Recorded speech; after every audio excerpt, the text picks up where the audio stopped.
অসমত তিনিটা পৰ্যায়ত নিৰ্বাচন অনুষ্ঠিত কৰা হ'ব নিৰ্বাচনী আয়োগৰ সিদ্ধান্ত মৰ্মে আৰু বিটিএডি অঞ্চলত বিটিআৰ অঞ্চলত মানে দুটামান ছেকেণ্ড পেজত পৰিছে আৰু বাকী চবেই মানে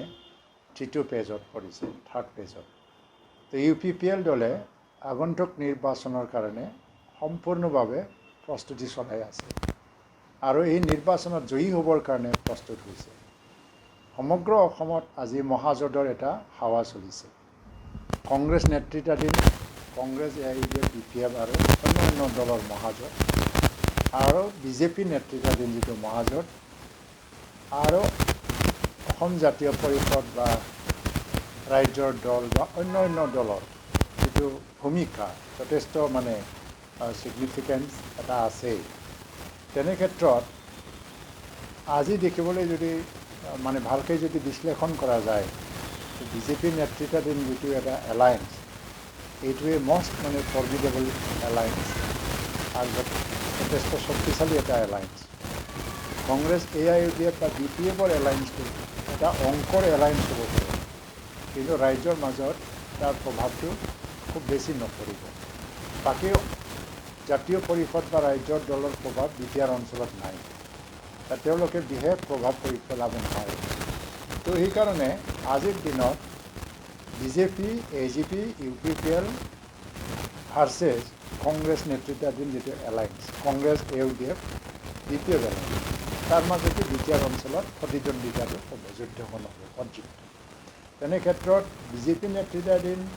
যিটো এলায়েন্স তাৰ জয়ী হোৱাৰ সম্ভাৱনাটো প্ৰায় স্পষ্ট হৈ পৰিছে কাৰণ বিগত 2020 চনৰ ডিচেম্বৰ মাহত যিটো নিৰ্বাচন হৈ গ'ল বিটিআৰত জনগণৰ ৰাইজে UPPL আৰু বিজেপিৰ সপক্ষে ভোটদান কৰিছে তাৰ কাৰণে চৰকাৰো গঠন কৰা হ'ল আৰু এইবাৰো জনগণৰ ৰাইজে মন বান্ধি লৈছে যে এই 5 বছৰ এই চৰকাৰ চলি যাব লাগে চুক্তি ৰূপায়ণ হ'ব লাগে কাম কৰিব লাগে তাৰ কাৰণে বিস্ফোৰত যিখন চৰকাৰ হ'ব সেইটো UPPL সমৰ্থিত চৰকাৰে হ'ব লাগে এইখিনি বিভিন্ন জাতিগোষ্ঠীৰ মাজত এটা ভাৱৰ চিন্তাৰ যিটো সলনি বা ভাৱৰ সলনি সেইটো আমি দেখিবলৈ পাইছোঁ সেইকাৰণে UPPL দলে বিটিআৰ অঞ্চলৰ পৰা প্ৰায় 12টামান ছিটত প্ৰতিদ্বন্দ্বিতা কৰাৰ কথা ইতিমধ্যে ঘোষণা কৰিছে 12টা ছিটতো জিকি যোৱাৰ সম্ভাৱনাটো আমি দেখিবলৈ পাইছোঁ এতিয়ালৈকে যিটো ছিট শ্বেয়াৰিং আৰু কেণ্ডিডেটৰ বিষয় দিল্লীত আলোচনা চলি আছে ছিট শ্বেয়াৰিং বিষয়টো অমিত শ্বাহ নেতৃত্বত বা অসমৰ বিজেপি নেতৃত্ব তেওঁলোকে আছে আৰু UPPLৰ নেতাবিলাকে দিল্লীত আছে তো চূড়ান্ত হ'বলৈ আৰু বেছি সময় নাই কোন ছিটত বিজেপিয়ে হয়তো খেলিব বিচাৰে বা AGPয়ে কোনোবা ছিট বিচাৰে নেকি তাৰ বিচাৰ বিবেচনা চলি আছে কিন্তু বিটিআৰ অঞ্চলত UPPLে 12টা ছিটত প্ৰতিদ্বন্দ্বিতা কৰাৰ এটা ঘোষণা কৰিছে যিহেতু এইটো আমাৰ সিদ্ধান্ত আনুষ্ঠানিকভাৱে আমি 12টা ছিটত জয়ী হ'বৰ কাৰণে আমি কাম কৰি আছোঁ আৰু আমি ভাবোঁ জনগণৰ ৰাইজে এইবাৰ UPPLকে এটা সুযোগ দিব চৰকাৰ গঠন কৰিবৰ কাৰণে কাৰণ কথাটো হ'ল যে ইয়াত বিগত 17 বছৰৰ এণ্টি ইনকামবেঞ্চি যিটো মহিলাৰ যিটো BPF নেতৃত্বাধীন চৰকাৰ আছিল BPFে এই এণ্টি ইনকামবেঞ্চিৰ কিছুমান প্ৰশ্নবিলাকক উত্তৰ দিব পৰা নাই কিয় ইমান বিফলতা আহি গ'ল দুৰ্নীতিৰ কথা কিবাৰ কথা বহুতখিনি কথা আজিলৈকে তেওঁলোকে গ্ৰহণযোগ্যভাৱে উত্তৰ দিব পৰা নাই আনফালেদি UPPLটো নতুন এটা দল নতুন চৰকাৰ গঠন কৰিছে আৰু ৰাইজে এটা নতুন এটা আশা লৈও আছে যে UPPLক এটা সুযোগ দিয়া যাওক 5 বছৰৰ কাৰণে তেওঁলোকে কেনেকৈ কাম কৰে এই আস্থা আৰু আশাক ভিত্তি কৰিয়ে আজি জনগণৰ ৰাইজে UPPLক আকৌ ভোট দিবৰ কাৰণে প্ৰস্তুত হোৱাটো আমি দেখিবলৈ পাইছোঁ আৰু অসমত বিজেপিৰ নেতৃত্বত যিটো এলায়েন্স চলি আছে বিজেপি AGP UPPL ইয়াৰ যৌথ যিটো মহাজোঁট বুলি নকওঁ আমি যিটো এলায়েন্সৰ গভৰ্ণমেণ্ট সেইটো হোৱাৰ সম্ভাৱনাটো প্ৰায় স্পষ্ট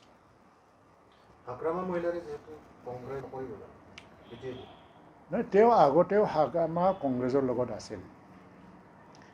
এতিয়া মাজতে বিজেপি গভৰ্ণমেণ্ট অহাৰ লগে লগে তেওঁ বিজেপিৰ লগত আহি গ'ল আৰু বিজেপি অহাৰ লগে লগে তেওঁ কংগ্ৰেছক কিমান গালি ফাৰিছিলে কংগ্ৰেছ কিমান বেয়া দল তাৰো বহুত যুক্তি দাঙি ধৰিছিল আকৌ সেই কংগ্ৰেছত গুচি গৈছে আৰু কংগ্ৰেছত গুচি যোৱাৰ এটাই কাৰণ যে বিজেপিয়ে তেওঁলোকক এলায়েন্সত নল'লে। আজিও যদি বিজেপিয়ে আকৌ মাতি দিয়ে যে বিজেপিৰ লগতে আহা, তেওঁৰ যিবিলাক কথা সুৰ দেখিবলৈ পাইছোঁ যে বিজেপিয়ে আকৌ তেওঁক মাতিলে আকৌ বিজেপিৰ ফালে গুচি আহিব কংগ্ৰেছক ত্যাগ কৰি পেলাই। তাৰমানে তেওঁ নিজেও জানে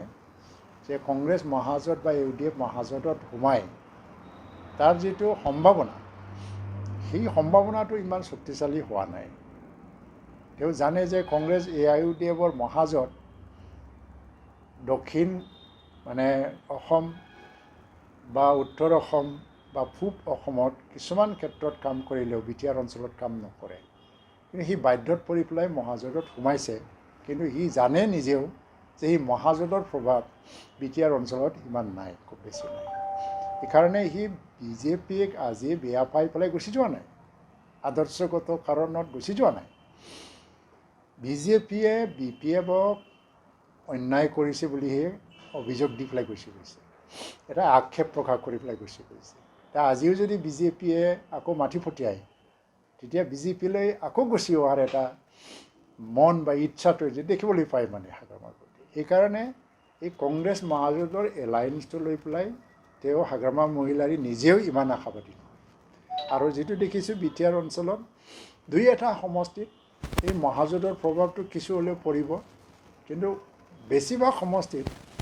তাৰ মানে কোনো প্ৰভাৱ নপৰে।